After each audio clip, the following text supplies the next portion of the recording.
Hey there guys, Coach Brandon here today with Coach Ant, and he's going to be helping me teach you guys how to maintain straddle pins and how to transition between the two straddle pins, how to go from the mount to the back and how to go from the back to the mount. In addition to that, we're going to look at how to maintain the mount using different configurations of our upper body and our lower body.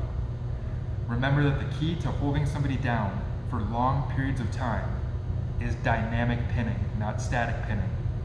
So we're going to see that as we're working to maintain the mount and as we're working to maintain back control, you're going to see a lot of movement, and I'm going to do a lot of different things with my arms to set wedges around them and stop their escapes the same way we did from side control. So let's start with the mount position. And can you lay down with your head towards the camera? Okay, in the mount position, we've got a knee on either side of Ant, okay? And there's a fundamental dilemma always going on here, a wedging dilemma and a basing dilemma. On the one hand, I want to have tight wedges with my knees tight, ideally even inside the elbows, just like so. So when Ant goes to try to escape, an elbow escape, he can't. Okay, the wedges are controlled too tightly because I'm inside the elbows. I'm controlling the head. So that's how we want to wedge. Wedging requires me to be very tight, like so. But now there's another problem, basing. If Ant says, okay, I can't elbow escape because all the wedges are set too tight, let me bridge, and then he throws me off and over, and we end up in closed guard. So we also need to base, but there's a problem. If Ant goes to bridge, and I base really wide, now I give up all the inside position, finish it out, Ant. And he's able to recover guard, and I lose the mount. So there are a lot of different ways to hold mount, a lot of different ways to hold the mount with our lower body, and a lot of different ways to hold mount with our upper body. And I always like to think of it in terms of how good are my wedges to stop the elbow escape, how good is my base to stop the bridge escape, and how good is my attacking potential, meaning how good can I progress and move further in the fight in a way that will move towards submission or get closer to submission. So let's start first by talking about a low mount. I'm going to change the angle here, Ant. Okay, I talked about open mount first. So an open mount, my feet are not crossed. I never want to have my feet too wide. If my feet are wide outside Ant's legs, Ant can flatten his legs and elbow escape. Underneath my leg, just like flatten this leg, and then push my knee over your leg, right there, okay? If he can get his leg flat to the floor, inside my ankle, he can execute that movement, go ahead, and he's out. So I want to take my foot underneath his leg. So we're still open, we're not crossing our ankles yet, we're an open mount, but if he goes to slide his leg underneath my foot again, he can't get his leg inside my ankle. So my feet are open, we have an open mount, okay? We also have a closed mount, where I'm like so. So now, if Ant were to try to elbow escape, it's gonna be even harder because my legs are physically reinforced with one another. You guys see how my ankles are crossed here underneath his legs and hips. So when he goes to push my two legs apart from one another, they're stuck to each other through my feet, okay? Now, this is very good for wedging, and it's not bad for basing because I can take my knees and spread my knees so my knees are wider for base. However, I have very low attacking potential. So again, you always need to think about in terms of, okay, you can stop his escapes, yes, stop the elbow escape, stop the bridge escape, but can you also attack? So we need to think about that too. So we have open mounts, and we have closed mounts. We also have low mounts and high mounts. In low mounts, my hips are over his hips, okay? It's okay, but it's not great. When I'm right over his hips, if Ant were to give a big strong bridge, I can be easily thrown and tossed because I'm sitting right underneath all of his power. Let's contrast this with high mounts. In high mount, I'm sitting up here on his chest. You see that my knees are inside his elbows, so the wedging is very good. If Ant tries to elbow escape from this position, he cannot get his elbows to the inside position. Okay? Scoot down just a little bit. I want to make sure people can see me. So I'm here. So when I'm in high mount, I've got very good wedging. I've also got pretty good basing because when Ant goes to give a big strong bridge, I'm not on the hips anymore. I'm on his chest. When he bridges, high bridge and hold. Look at how his chest doesn't move that much. All the movement comes from the hips. The chest moves very little. So when I go to a high mount, I'm well based, and I'm also well wedged inside the elbows. But I also have good attacking potential. Because I'm wedged inside the elbows, and inside this elbow over here, I can start to drive those wedges deeper across, and I can move into other variations of mount, such as the S mount. Okay, we'll talk about more variations later. But these other variations of mount lend themselves to submission holds very well. So we've got open mount and closed mount. We've got low mount and we've got high mount. Let's look at some other specialized mounts that I'll use, usually in response to my opponent's escape attempts. Let's say Ant is going to work on an elbow escape on this side. Okay, he's trying to fish for my ankle. Let's see if he drops his leg. Yep, and he's starting to bring that knee inside. So, go back. So as I feel this happening, as I feel like I might lose the mount because of his elbow escape, as he goes to elbow escape, I take my foot up and I pummel it over to the near hip, to this position of safety. And now we have the shin mount. Now from shin mount, I hold my crossface, I get my underhook, and we go to complete our mount position like we've seen in the past. Okay? So if I'm in the mount, and again, Ant goes to work his elbow escape, it can often be a very good idea, go ahead again, to take my foot up toward my butt, windshield wiper it until it clears this leg over here, and I make a hook on the outside of the hip. And that's my shin mount. Another way to deal with his elbow escape is technical mount. If he goes to elbow escape inside here, he's trying to challenge my knee position. He's pushing my knee away, he wants to get his knee inside my knee and escape. So as I feel my knee position being pushed away from his hip, as I feel like I might lose that knee position, I replace my knee with my foot.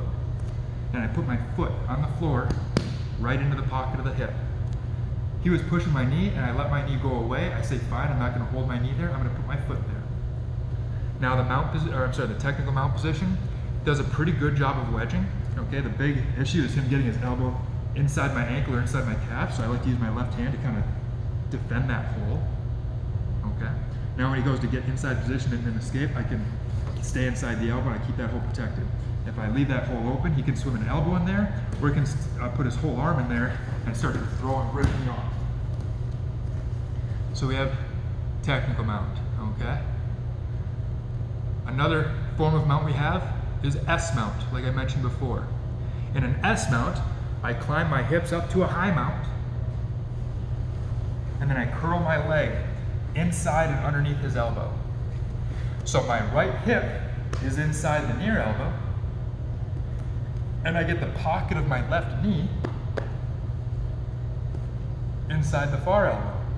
So now when Ant goes to elbow escape, there's just no way, it can't happen. His elbows are stuck. When he goes to bridge me off, I'm over his head. All of his power's in his hips. So he's very limited bridging potential as well. And then from here we have very good attacking potential, and we're gonna look at all these really strong attacks later on in the curriculum. We have many, many good attacks from the S mount, okay? We can also use the S mount to take the back, and we'll come back to that later. So those are our different lower body configurations. We got open mount, closed mount, low mount, high mount. If he goes to elbow escape, we have shin mount. We have technical mount. And now we've seen that when I climb into a high mount, I can start to turn the corner, bringing my knee over his head, and curl this leg so the pocket of my hip is tight to his armpit and elbow. Look at how when I go to S mount, I don't bring my knee up. I don't go here. Now he's going to escape. I keep my knee tight to his body. My leg extends. I flip my toes from pointing towards his head to towards his feet. Notice when I do this, my knee stays tight to his ribs and his armpit the whole time. And now we have a good tight S mount, and we're ready to start submitting. So those are our lower body configurations. Let's look at some upper body configurations. First and foremost, we have two posted hands. Great for basing. If he were to try to bridge and roll me here, never gonna work. He'd have to start trapping arms. However, I have 0 wedges around him. If he goes to start elbow escaping here, he's gonna have some good strong elbow escapes unless I know exactly what I'm doing with my lower body, like we discussed. Okay, if he goes to elbow escape and I have posted hands, this is where I'm gonna need to use things like technical mount and things like, go ahead, shin mount. Okay, so great basing, poor wedging, poor attacking. Now I can go with a cross face and a posted hand. So I've got one hand posted, but I also have control of his head with my other arm. And this, because this arm is trapped, I don't want to leave my head right over his head. I don't want to keep my weight right on him. If I do, Ant is going to bridge me to his right hand side, and I'm going to get flipped.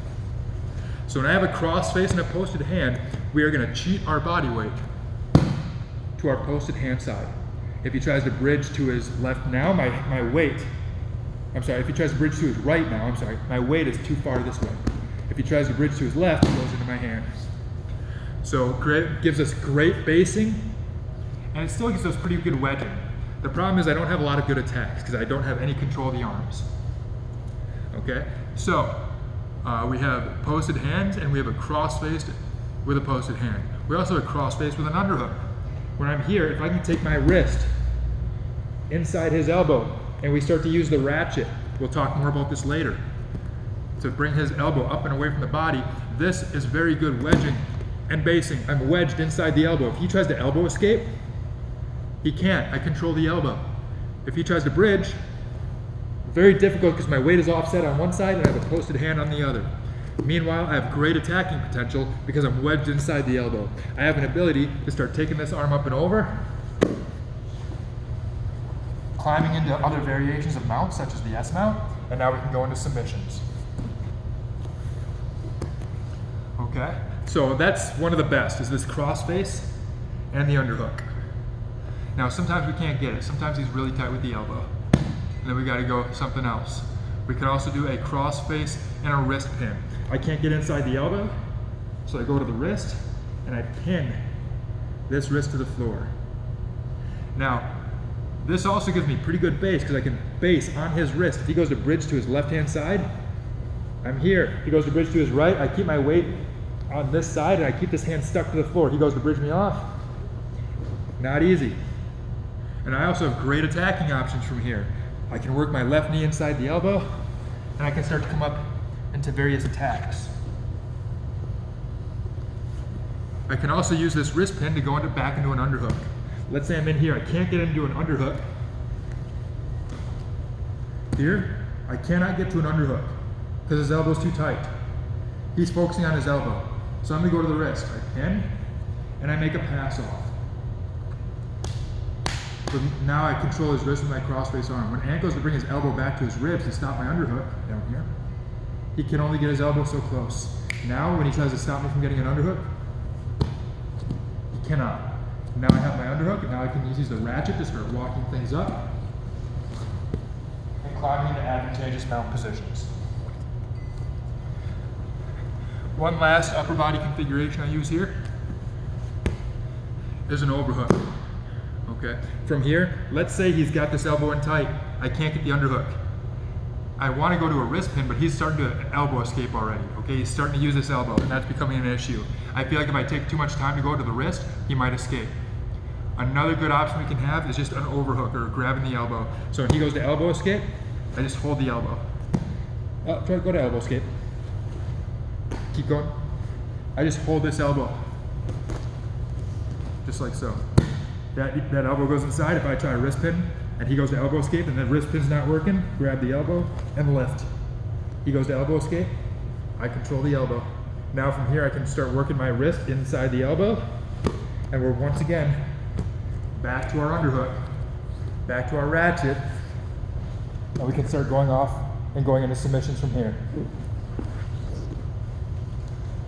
So that's most of our mount positions, right? Open mount with our lower body, open mount, closed mount, low mount, high mount, S mount, shin mount, technical mount. okay? Upper body, we got hand post, crossface hand post, crossface underhook, crossface wrist pin, or a crossface with that elbow grip, with that overhook controlling the elbow. And that's how we deal with all of our opponents' elbow escapes and bridge escapes from the mount position.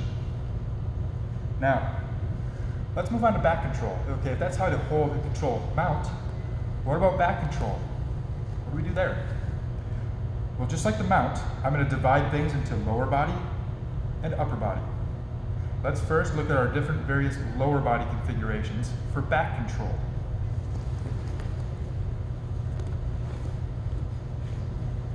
Okay, in back control, we can have two symmetrical hooks, just like this. What this does, when Ant tries to turn to his left-hand side, my right hook, holding his hip in place by backheeling, stops it. He goes to turn to his left, my right hook stops. My left hook does the same thing on the other side. So when I use both hooks together, when he goes to turn in either direction, he can't turn in either direction. I would always be holding this with some form of upper body control, but we're focusing on the lower body right now, so we'll come back to this later. I keep two symmetrical hooks. Now the problem with two symmetrical hooks is that they're easy to beat. I need two symmetrical hooks to score points, so in a tournament setting, I need this configuration to score my 4 points for back control. However, this is not the best form of control. This is only what gets you points. Let's look at the better forms of control. From back control, we often play to one side. Like so, okay? Our opponents will often put us in this situation like so. If I keep two symmetrical hooks like this, my bottom hook here, my left hook is low. Ant can easily pummel his knee over my ankle and start to escape his hips. So what I want to do is I want to keep that bottom hook high. So I'm going to post my right foot on the hip, and I'm going to sort of apply weight to the hip to hold his hips in place, while my left foot points up to the ceiling and back heels against his ribs, or against his hip line, really. It back heels against the hip line, across the hip line. Notice how I'm trying to close the circle between my 2 feet. I don't want my feet open too much. I want my feet very close together. Now when Ant goes to try to escape this position, it's incredibly difficult. We can go one step further and we can reinforce the bottom hook with our top leg with something we call a body triangle. One of the most robust forms of lower body control for back control, probably the strongest. In a body triangle, I want my bottom hook to go behind my top knee, and then I want my top foot to hook behind his body, either his top leg or his hip or something. Okay? Now when Ant goes to try to escape the hook, I mean, how, right? So that's one of the absolute most controlling forms of lower body positioning is that body triangle. Some other things we have is butterfly hooks. Rear butterfly hooks, I should say, rear butterfly hooks. For example, maybe I feel Ant is making a good, strong, concerted effort trying to get over my hook. Yes, and he's turning his hips like so. If I stay here too long, he's eventually going to beat that hook. So when I feel this kind of thing happening and I feel his hips turning like that, I take this leg and I make a hook behind the knee. Now when Ant goes to try to go over my hook, I lift this leg and push it over, and I can cross my ankles right here, and I can have something we call a top hip scissor. I'll come back to this in a second. Okay. So now I still have my bottom hook. I didn't let him beat my bottom hook. I don't have a top hook, we'll come back to that later, but I kept my bottom hook. So another way, we got posterior mount, body triangle, again we got butterfly hooks. If I feel like this hook is being threatened, I can take my hook, lift up and over, and I can lock a top hip scissor. Now a top hip scissor, what is that? Come on my body a little bit, there we go. A top hip scissor is where I have my 2 legs scissored around his hip. Notice his hip is free. If my legs are scissored like this is not effective. If he turns to his belly, I have no control over this hip. I have no control over that hip if we're like this. However, if I put in this single butterfly hook from the rear, and I cross my ankles, and I pinch my knee over his hip. If he goes to turn to the floor again, put his hip to the floor, I have control of that hip through a top hip scissor. If I'm not pinching my knees, and that hip can come free and he turns to the floor, now that hip is not under my control.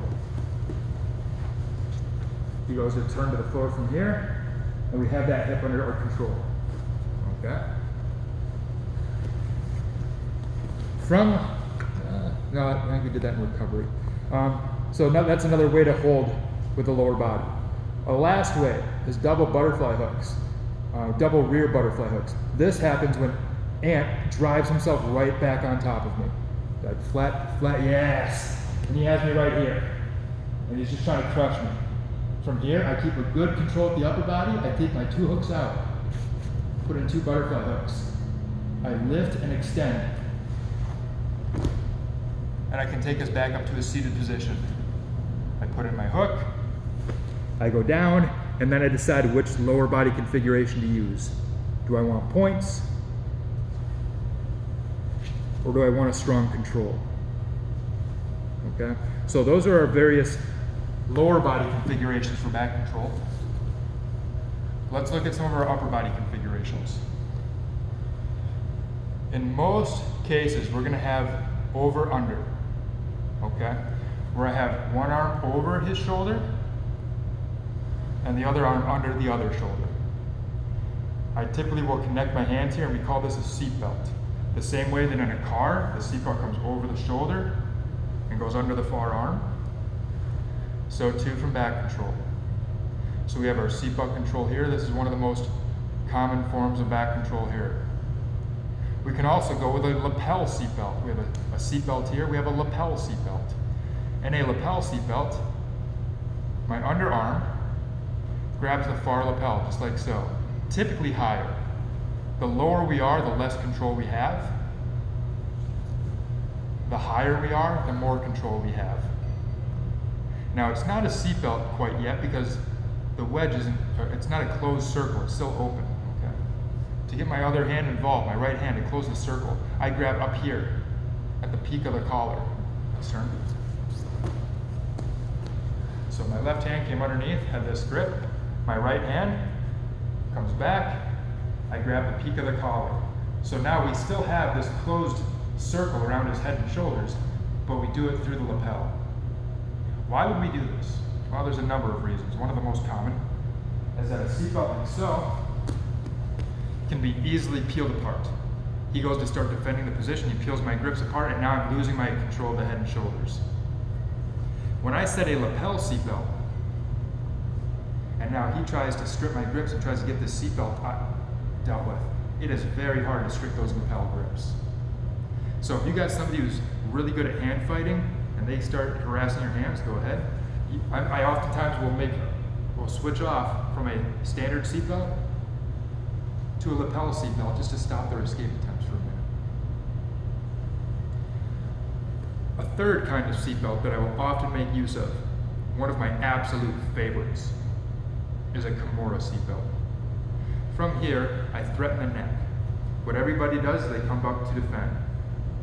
Once they defend, my control hand comes through, I strip that hand off. I make a pass off from my right hand to my left hand, from my left to my right, and my left hand grabs my own wrist. And we have a Kimura seatbelt. This is one of the most strong forms of control in Jiu-Jitsu. It works with the gi, it works without the gi. It gives a strong set of closed wedges around your opponent's head and shoulders, while at the same time controlling one of their arms in a way that makes it very hard for them to use, and in a way that makes it very easy for us to start working in toward submissions, and we're going to look at this later in the curriculum. So we have a Kimura seatbelt, one of my absolute favorites. Another form of rear control is not a seatbelt, but to go underneath both arms. Okay, now with a seatbelt, I have some threat of choking, which is great. I also have some control because I'm underneath. Understand that if I have both arms over, I have a good ability to attack the neck and choke on either side. but I have very little control of them. I'm not controlling the elbows at all, either elbow. Neither elbow is controlled, and he can usually get out of this pretty quick.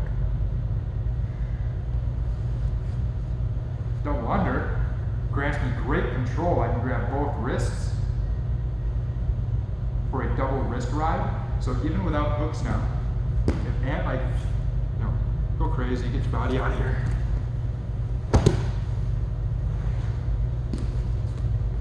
I can always stay behind him with this double wrist ride.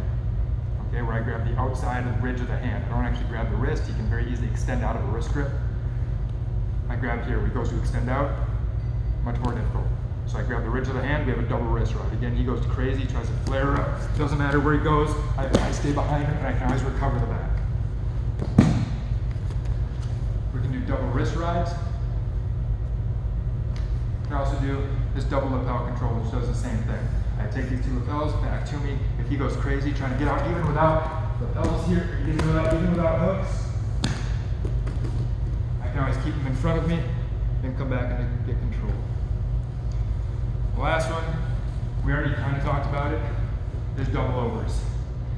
I very rarely use double overs because of the lack of control.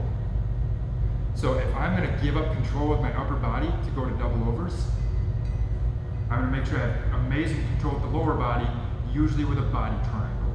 So if I want to use two hands to choke, I'm usually going to make sure my lower body, let's rotate, my lower body is in great control here. Now sometimes I might be able to come here. If he tries to escape now, it's going to be very tough because my lower body's control is so good. So I can come up here and I can start attacking with both arms. But again, I would only really do that if I have a body triangle. If I don't have a body triangle, I recommend you have at least one arm underneath at all times. Underneath, behind, and inside this elbow. Third target of dynamic pinning, the elbow. So those are our upper body, lower body configurations for back control. Let's look at some basic back maintenance movements. Remember that the key to maintaining a pin over long periods of time is to use movement, dynamic pinning, not just holding on with one of these controls, but learning how to use all these different controls that I showed you against a real opponent who's trying to escape.